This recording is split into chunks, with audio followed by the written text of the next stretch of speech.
Michael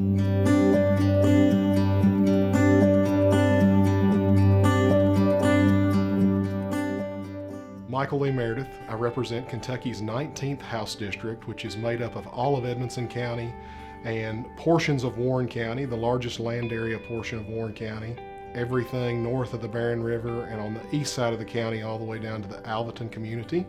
Have represented the 19th District now for going on 13 years starting this session. I'm a Western Kentucky University graduate with a degree in business management and a minor in marketing. Graduated prior to that from Edmonson County High School in Brownsville and grew up there in Edmonson County on a small beef cattle farm.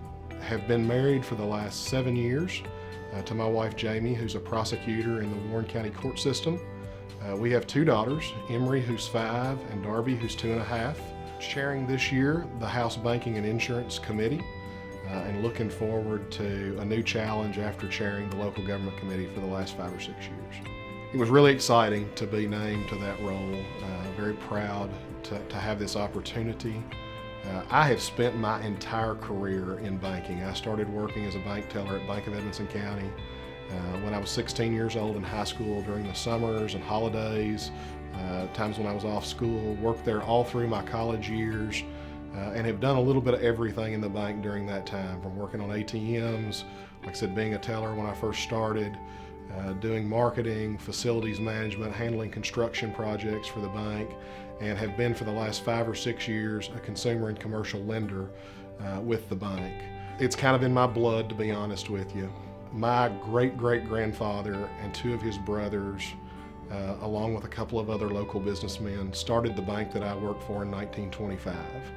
And so I am the 5th generation of my family that has either been in ownership or has worked directly in the bank on a day-to-day basis. And so I have literally grew up in the teller windows of that bank.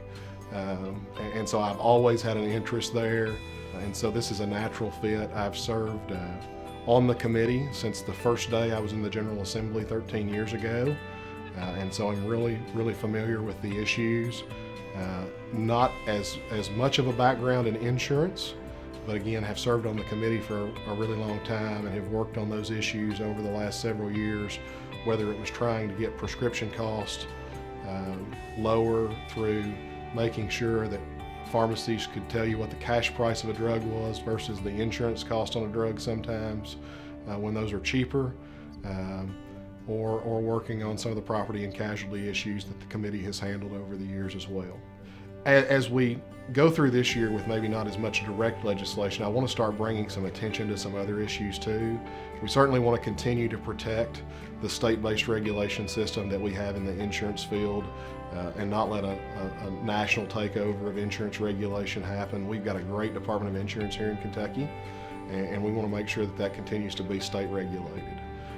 We also want to continue some of the innovations that have happened in that industry, whether it be the regulatory sandbox that was kind of fintech for insurance companies that Representative Rowland did a couple of years ago to make more technology-based insurance products available. Continue working on delivery networks, like trying to update insurance issues for the Ubers and the Lyfts and the Grubhubs and the Uber Eats and those kinds of things. I think we'll have some legislation on that. But then on the banking side, obviously we're a dual regulated, federally and state regulated for our state chartered banks. And one of the things that we're really seeing right now is a consolidation in those state chartered banks. We've lost over 20 state chartered banks in the last 3 years here in Kentucky that were either bought out by other state banks, bought out by national banks, bought out by credit unions, or bought out by banks from other states. And if we don't do something to try to stabilize that marketplace, it won't, and if we keep up that pace, it'll just be a few years and we won't have any state chartered banks anymore if that consolidation continues. So I want to work with the Department of Financial Institutions and the industry partners in the banking world, whether that be the Bluegrass Bankers or the Kentucky Bankers Association, to try to find some solutions to keep our state chartered banks viable into the coming years.